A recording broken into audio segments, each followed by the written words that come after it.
ইতিহাসের পাতায় এমন কিছু নাম থাকে যাদের নাম শুনলেই মাথা নত হয়ে যায় শ্রদ্ধায়। তেমনই এক নাম সালাউদ্দিন আইয়ুবী, যিনি ছিলেন শুধু একজন বীর সেনানায়কই নন, ছিলেন ন্যায়ের প্রতীক, উদারতার প্রতিমূর্তি। আসুন জানি তার বর্ণাঢ্য জীবনের অজানা অধ্যায়গুলো।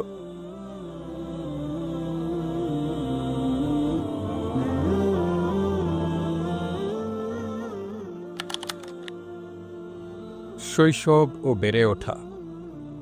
সালাউদ্দিন আইয়ুবী জন্মগ্রহণ করেন 1137 খ্রিস্টাব্দে মেসোপটেমিয়ার তিকরিত শহরে।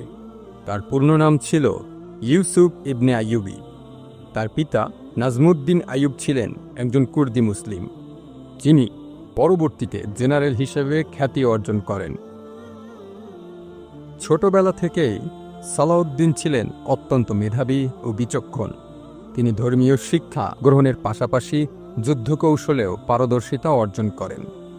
তার পরিবার ছিল ন্যায়পরায়ণতা এবং ইসলামী মূল্যবোধে বিশ্বাসী।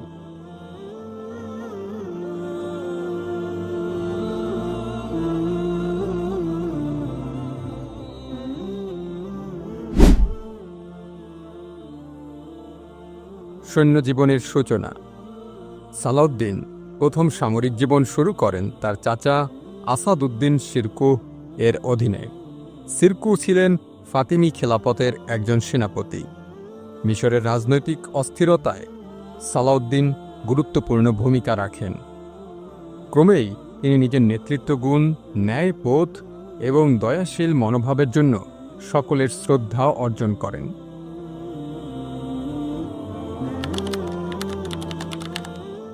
সুলতান হিসেবে অভিষেক। 1171 সালে সালাউদ্দিন ফাতিমি খেলাফতের অবসান ঘটিয়ে মিশরে আব্বাসীয় খেলাফতের অধীনে নিজের শাসন কায়েম করেন। পরে তিনি সুলতান উপাধি গ্রহণ করেন এবং আইয়ুবী বংশের সূচনা করেন। তিনি শুধু একজন রাজনীতিবিদ নন, ছিলেন ধর্মপ্রাণ মুসলিম ও সংস্কারক।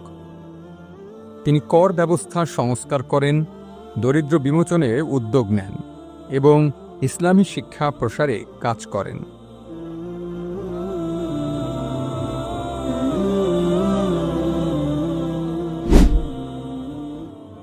ক্রুসেড যুদ্ধ ও জেরুজালেম বিজয়। সালাউদ্দিন আইয়ুবী সবচেয়ে বেশি পরিচিত তার নেতৃত্বে পরিচালিত তৃতীয় ক্রুসেড যুদ্ধ এবং জেরুজালেম বিজয় 1187 খ্রিস্টাব্দ।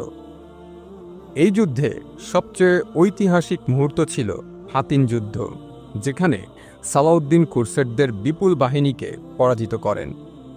এরপর তিনি জেরুজালেম শহর পুনরুদ্ধার করেন, মুসলিমের পবিত্র স্থান, যা 88 বছর ধরে খ্রিস্টানদের দখলে ছিল।